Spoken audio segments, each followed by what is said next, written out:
بسم اللہ الرحمن الرحیم۔ ڈیئر اسٹوڈنٹس، آج ہم دین اسلام کا چوتھا رکن پڑھیں گے۔ زکوٰۃ دین اسلام کا چوتھا رکن ہے۔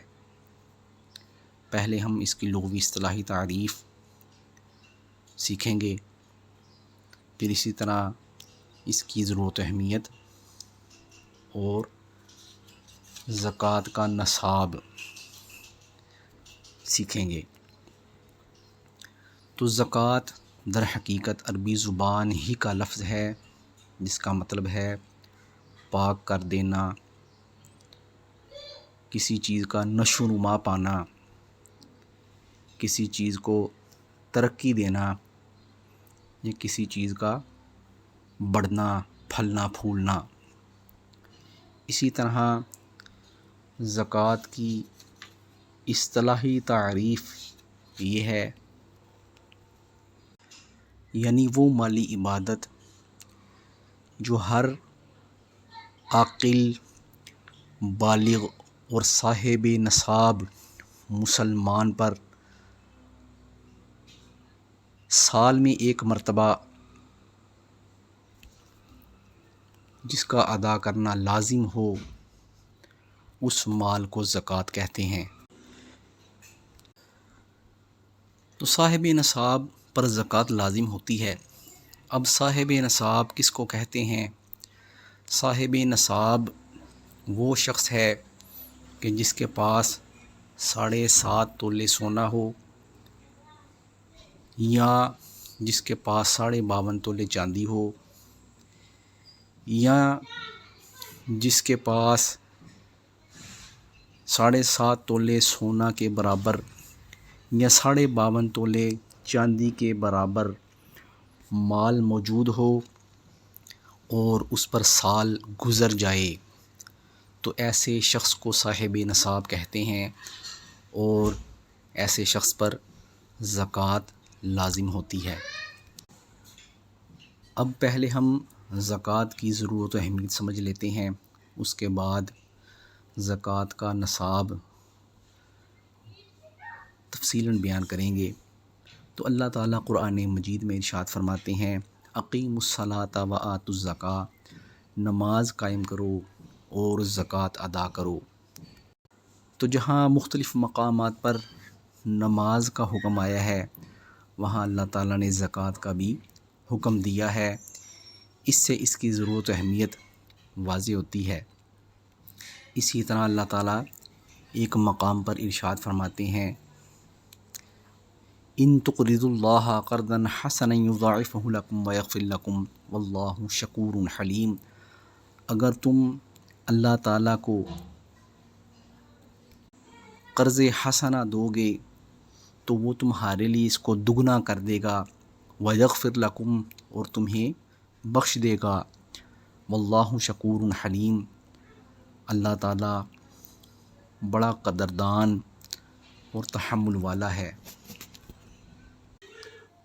تو اللہ تعالیٰ کو قرض حسنہ دینے سے مراد یہ ہے کہ اللہ تعالیٰ کی راہ میں مال خرچ کیا جائے، وہ زکوٰۃ کی صورت بھی ہے اور صدقات کی بھی صورت ہے۔ اسی طرح ایک اور مقام پر ارشاد فرمایا، خذ من اموالہم صدقۃ تطہرہم وتزکیہم بہا، یعنی اے نبی صلی اللہ علیہ وسلم، آپ ان کے مال سے زکوٰۃ لیجئے اور ان کا مال پاک اور صاف کر دیجئے۔ تو اس آیت مبارکہ سے یہ بھی پتہ چلا کہ جب کوئی انسان اپنے مال سے زکوٰۃ ادا کرتا ہے تو اللہ تعالیٰ اس کا باقی مال پاک اور صاف کر دیتے ہیں، اس مال کو چور نہیں پڑتے، اس مال کو ڈاکے کی صورت میں حاصل نہیں کرتے، کیونکہ وہ سارا مال اللہ تعالیٰ کی حفاظت میں آ جاتا ہے جس مال سے زکوٰۃ ادا کی جاتی ہے۔ تو اب ہم زکوٰۃ کے نصاب کے حوالے سے تفصیلاً ڈسکس کر لیتے ہیں۔ تو سب سے پہلی شرط یہ ہے کہ جس شخص کے پاس 7.5 تولے سونا ہو تو وہ اس میں سے 2.5% زکوٰۃ دے گا۔ دوسرے نمبر پر یہ ہے کہ جس شخص کے پاس 52.5 تولے چاندی ہو اور اس پر سال گزر جائے تو اس میں سے بھی 2.5% زکوٰۃ ادا کرنا ہوگی۔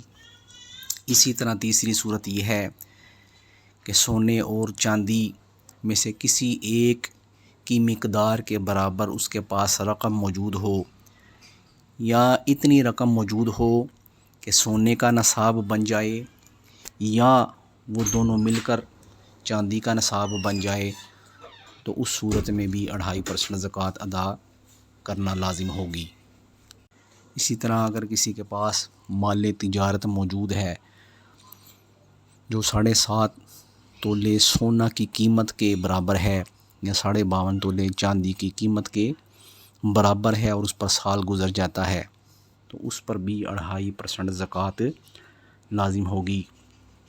اسی طرح کچھ جانوروں پر بھی زکوٰۃ لازم ہے، جن میں اونٹ، گائے، بیل، بھینس وغیرہ، اسی طرح بھیڑ بکریاں ہیں تو ان پر بھی زکوٰۃ لازم ہے۔ مثلاً اگر 5 اونٹ ہیں تو ان میں سے 2.5% جو رقم بنتی ہے اس کے برابر یا تو زکوٰۃ ادا کرنا ہوگی یا 1 سالہ اونٹ کا بچہ بطور زکوٰۃ دینا ہوگا۔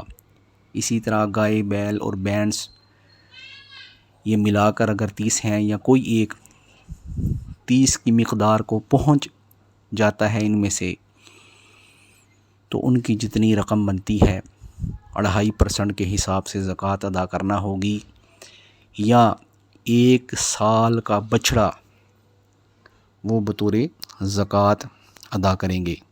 اسی طرح بھیڑ اور بکری اگر ان کی تعداد 40 ہے اور سال گزر جاتا ہے تو ان کی جتنی قیمت بنتی ہے اس کے مطابق 2.5% یا تو زکوٰۃ ادا کریں گے، یا دوسری صورت یہ ہوگی کہ 1 سال کی بھیڑ یا 1 سال کی بکری بطور زکوٰۃ ادا کرنا ہوگی۔ اسی طرح زمین پر بھی زکوٰۃ لازم ہوتی ہے جہاں کاشتکاری کی جاتی ہے۔ مثلاً اگر کوئی زمین برانی ہے، بارشوں سے سیراب ہوتی ہے، تو اس میں سے 10% زکوٰۃ ادا کرنا یہ لازم ہوتا ہے۔ اسی طرح اگر کوئی زمین نہری پانی سے یا ٹیوب ویل وغیرہ سے سیراب کی جاتی ہے تو اس میں سے 5% زکوٰۃ ادا کرنا لازم ہوتی ہے۔ تو ڈیئر اسٹوڈنٹس، امید ہے کہ آپ کو لیکچر کی سمجھ آ گئی ہوگی۔ اس لیکچر میں ہم نے زکوٰۃ کا مفہوم، زکوٰۃ کی اہمیت اور زکوٰۃ کا نصاب ڈسکس کیا ہے۔